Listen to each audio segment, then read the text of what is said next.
kenan ta ce min za ta je Kano ta Allah tana son haɗa ta da wani wanda zai nuna mata gari. Na ba ta nambar shi ma na ba shi nata. Suka fara magana daga baya ta ce min ita yaron bai yi mata ba. Ta ce min ina na samu shi, na ce mata ni wallahi ban sai a kai ba, kawai dai ni haka nan Allah ya samu tsoron shi da kuma shakkan shi. Ta ce min Allah ya kyauta. So wani zuwa da suka yi Kaduna bayan na farkon ya faru kenan, suka zo Kaduna saboda na zo wani irin mugun tsoron shi nake ji. Suka zo Kaduna bayan sun tafi da daddare, yarinyar ta kira ni ta ce min da Allah in hau online. Na ce mata to na hau online, ina hawa online. Sai take ce min me tsakanina da yaron nan dan Allah. Na ce mata saurayi. Ta ce saurayi wanda zan aura. Na ce mata da wanda zan aura, amma yanzu gaskiya ba zan iya auren shi ba. Ta ce min me yasa? Na ce mata halayen shi in ka faɗa mai abu haram ne babu kyau sai ya ce maka Allah zai yafe maka. Dan na ce mai Allah yana yafe laifi, amma yana so idan ya yafe maka ka ƙara komawa kan abin nan. Sai ya yi dariya. Sai na ce mata ba zan iya ba, kuma yanda yake nunawa wata rana zai iya kawo min mace har ɗakin aure ya ce za mu yi abu da ni da ita da shi.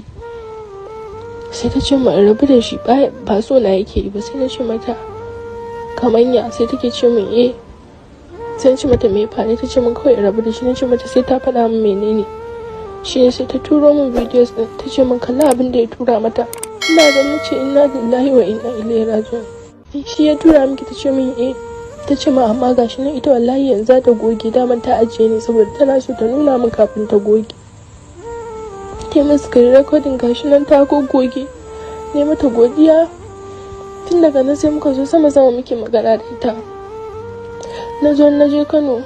Bayan na je Kano biki, ya dinga yana cewa yana so mu haɗu. Da ce mai a'a ni babu inda zan je. Ya ce ai ban taɓa zuwa Kano na yi yawo ba, so in bari za su suka ni yawo. Na ce mai ba zan je ba saboda ina fama da ulcer sosai. Suka ce to za su zo gidan da nake, za su zo su gaishe ni a nan. Suka zo da shi da abokin shi. Ya kawo min wani magani, ya ce maganin ulcer ne na gargajiya. Sun so su kai min Kaduna time din wai ya manta. Na karɓi maganin na sha. Tun daga nan na rantse maka da girman Allah ba wannan Allah ne idan zai kira ni ya ce min zo wuri kaza, wallahi ko ba na so sai na ji. Kuma duk abin da za a yi zai ce min ga yanda zan yi.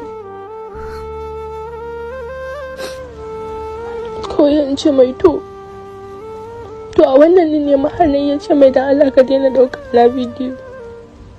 Ya ce min ai ba ɗauka yake yi ba.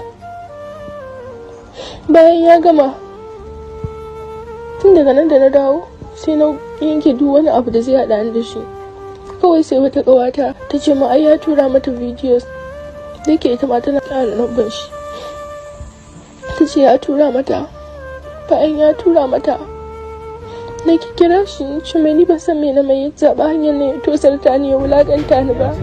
Na ce mai mama muna da ciwon zuciya, idan yawa ka ce mama ba zuciyarta ya bukata mutu saboda wani abin ni na kashe.